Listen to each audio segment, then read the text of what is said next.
The Edge Morning Madhouse. Only hours away from when Coldplay play. By the time you hear this, they would have done night one in New Zealand. Welcome, boys. Welcome, Will. Thank you very much. Welcome, Guy. Thank you. Nice to be here. First things first, when you're doing interviews, what's the one question that makes you internally roll your eyes and go, oh, fuck, here we go again? Where did you meet is always a good one, you know. We've been asking you that years on. Yeah. No, I mean, it's less than it was, but it's still, you know, it still feels like we've answered it a million times, you know. But, you know, it's not like working down a coal mine, so we can't complain too much. Oh, we'd never dream of asking you that, but how did the band name come about? Well, that would be my number 2 question. So, that's okay. serious? I'll look it up on the internet when I get home. Don't worry about it. And what about you, Will? Do you have any no-go zones with the questions there? No, I think those are the ones. I think you've covered it pretty much.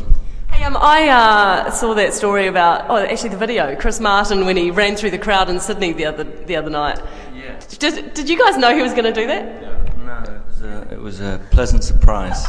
Did he get in trouble? Because I saw the security freaking out, and I wondered if he got a telling off afterwards. You know, it was quite a physical achievement what he had to do, and he was actually, you know, when we came off stage, he had to lie down and he was like throwing up and stuff because he'd just been kind of, you know, he was so tired because he was having to jump over all these fences and it was really hot, and so he kind of just passed out for about an hour afterwards. I thought it was pretty legendary. You know, he's pretty brave. Anything could have happened to him out there. Not to mention reasonably speedy for a white fella. He did all right. Yeah. No, he's pretty fit. So you guys are the bosses because you're the band. Do you get in trouble often with people when you're doing a concert? Like, when was the last time you were told off? Apart from your partners, I guess. When was the last time you were told off, Will? Not recently, to be honest. It doesn't really happen. I can't remember really. I can't remember the last time we actually that we did anything that warranted telling off. But sometime, I mean, maybe like over. In fact, no, not even. I was thinking maybe playing too long at a festival or anything like that, but no, I don't remember. No, guys. When we come on stage, we kind of run them with sparklers, and I think in Japan we ran on stage with some sparklers, and they didn't like that at all because it was kind of like, you know, they really stick to the rules over there, and there's no fire and safety and stuff, so we kind of got a bit of a ticking off for that. You're right, yeah. Oh, you and your pyrotechnics, eh? You're a naughty bunch. People, you know, don't mess with us. You know, we'll beat you down. Bust a cat. and what are you? Because I was just having a look on a sheet on the wall out there, and this is something like show 17 out of 21, and after here you're off to Singapore. When you're away from home for this sort of stretch of time, what do you miss the most? Well, fortunately we can bring our families with us now, so that obviously would have been the major thing that you'd miss. But I don't know, just home. I think we're all quite home people. I think, you know, so as nice as these hotels can be, it's not quite, you know, your own sofa or your own. Yeah, exactly. So, you know, little things like that. So you guys are quite family orientated. You've all got kids, have you? Yeah. Yes. So when did you stop being rock and roll? You know, when did you stop going out late after the shows and getting on the bus? At the same time as they were born. I think that's kind of the showstopper, isn't it? Yeah, which one of you guys has got the twins? Me. So they're 10-month-old twins? Yes, that's right, yeah. Wow, what's noisier, your house when all the kids are awake, or when you get on stage to start a gig? It's still definitely, they're very sweet, my children. They do make a little bit of noise, but they're not, they're not that raucous, so it would definitely be the stage noise. But no, they're very well behaved. You guys have just been in Aussie doing those relief gigs for the bushfires. Did you end up seeing any of the devastation in Melbourne while you were there? I think Chris went up to see some of the fire, the bushfire sites. Obviously, we didn't see it in person, but we were very aware of the coverage of it and the imagery, and it's all pretty shocking, and it's devastating what happened. So, no. What's the mood like of people in Melbourne now? Are they getting back into it again? I think it's a kind of grim acceptance, really. It's because I think Australia's quite a hostile country in terms of its geography and its climate, and it's pretty brutal. There's a lot of things that can really, a lot of crazy animals and terribly hostile weather and climate. So I think it's a lot of people are it's a hard place to live.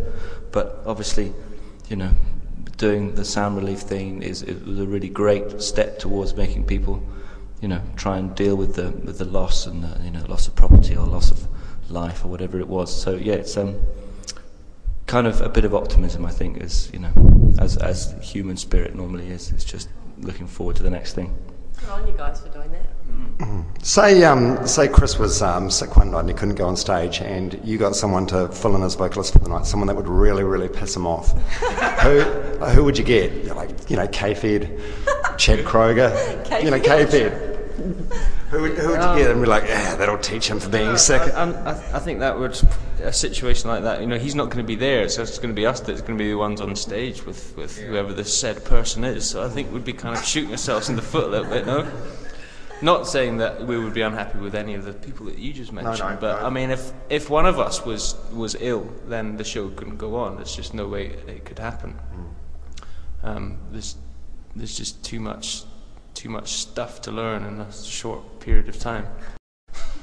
And you guys obviously have been to New Zealand before. In fact, the other day when I was cleaning up my house, I found this after-show ticket for 2003. Which one of you guys sleep with mine? And I thought, wow, and I hung on to that because I must have thought, wow, pretty cool band. It's not even new, so I obviously didn't go to the after party, but that's pretty cool. You weren't even there, were you? Yeah, no, definitely, I was there. I've had this. Well, obviously, you like coming here, is it all right? Yeah, it's great, man. It's beautiful. I've been here on holiday as well as being here on, with the band. So, yeah, it's something that we always enjoy returning to.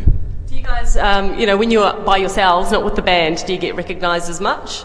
Can you go to foreign places by yourself and have a holiday without getting harassed? Yeah, I mean, the three of us, other than Chris, are we've got the best of both worlds really, because we get to be in the band and do all the the cool stuff, so to speak. But we do get recognised occasionally, but not in the same way that Chris does. So, and I think we're all pretty comfortable with that. I saw some photos online on your website of you guys playing some backyard cricket in Aussie. Are you guys aware that there's a Chris Martin in our cricket team? Not very good. Yes, we are aware of it. And in fact, there's one of the people that works for us has one of those kind of alert things on her computer that whenever there's a new story that comes up, it will kind of let you know. And she's obviously just to keep on top of things, she's got Chris's name typed into it. And for the first kind of a couple of months, she kept on getting these news about this Kiwi cricket player. She was like, "What's he been up to? What's Chris been doing, playing cricket for New Zealand?" But no, we were aware of that. Yeah. Well, I hope your Chris plays better tonight than what our Chris played today. That's all I can say. It's a bit of not a great score today, I guess. No, which is good that you guys are playing tonight. We're getting the wrap up already, but I've been dying to ask about this and I keep forgetting. How do the encores work? Do you always do an encore, or do you sort of judge it on the vibe, or does someone make the call, or does it just sort of part and parcel? Well, it's always we'd always do one. Certainly, the show is built to do kind of definitely one. Right, and who makes the calls? The audience. Depends how loud everyone goes, Yeah. So it actually does pay to make a lot of noise for the encore. Well, if everyone just kind of was quiet and walked out of the building when we walked off stage, we're not going to go back on. Nice, that's all I wanted. Then there's fans that just don't get the hint. The lights are up, people are sweeping around them. You guys are back showered up at the hotel and they're still cheering. We want Fix You. Will and Guy from Coldplay, thank you so much for your time. There's so much more we'd love to talk to you about, but maybe next time you're in New Zealand. Thank you so much. Thank you for having us. And I love your jeans, by the way, Guy. Thanks. Yeah, but thanks for coming to New Zealand. We specifically built the stadium to get you guys back, so it's worked well, hasn't it? Well done, thank you. And filled it 2 nights in a row, so enjoy. Yeah, after you guys leave, we're going to tear it down again. Thanks, boys. See ya. The H Morning Madhouse.